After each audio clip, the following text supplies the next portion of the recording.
Why are there so many federal criminal cases going on right now in Oklahoma? My name's Ted Hassey. I'm an attorney with Worth Law Office, working out of our Tulsa office.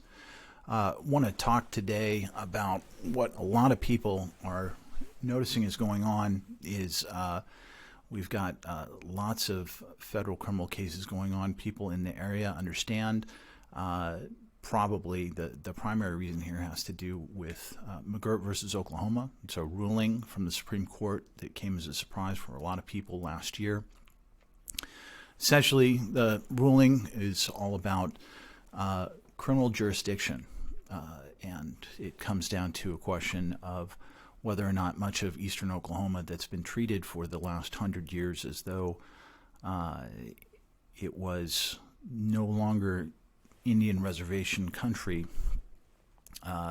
Indian country under federal law by federal definition.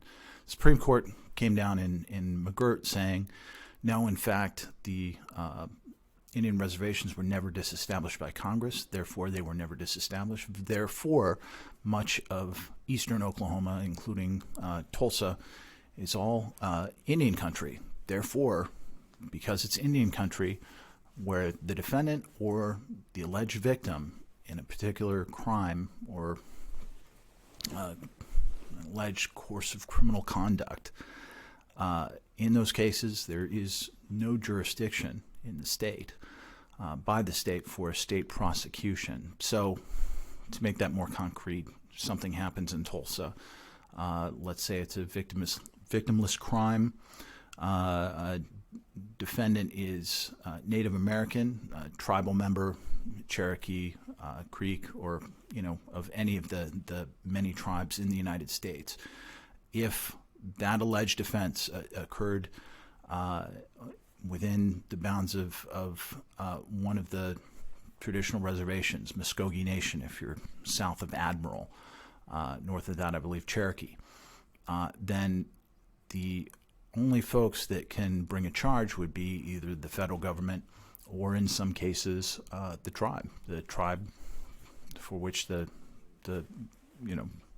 Indian reservation space is. So if it happened in Cherokee tribal country, no matter what your tribal affiliation, then in some cases there's jurisdiction for Cherokee. If it happened in Muskogee Nation, then so south of Admiral in Tulsa or throughout Okmulgee, Muskogee areas, that's all jurisdiction potentially from Muskogee Creek Nation or Muskogee Nation or federal. There are certain alleged criminal offenses for which the tribes do not have jurisdiction and the state doesn't have jurisdiction if the defendant or an alleged victim are Native American, but only the federal government would have jurisdiction. Those would be crimes falling under the Major Crimes Act. I'll talk about that more at length in another video, but what's worth knowing, or the simplest version basically is,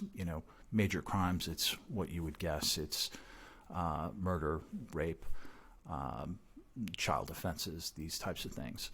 So what's happening now is that since there's been this major change with McGirt, an awful lot of cases that were previously handled in the state courts or cases that already have been handled, criminal prosecutions that have happened through county district attorneys.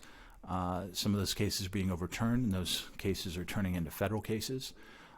Sometimes there's issues of statutes of limitation. I'll talk about that in a separate video. But kind of the key takeaway is a lot of these cases are going federal.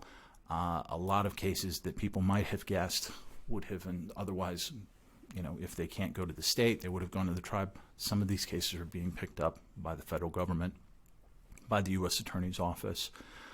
Most important thing to know is that if you're facing federal criminal charges, if you've got a federal case, you're in the big leagues. It's a big deal. You want to get good representation. You want to reach out to a lawyer, start talking to people early. You want to get in front of these things. If you have questions about a federal criminal case, something you're facing or a loved one, please feel free to give us a call. Again, my name is Ted Hassey. I handle all our federal criminal matters, and you can reach us at 918-932-2800.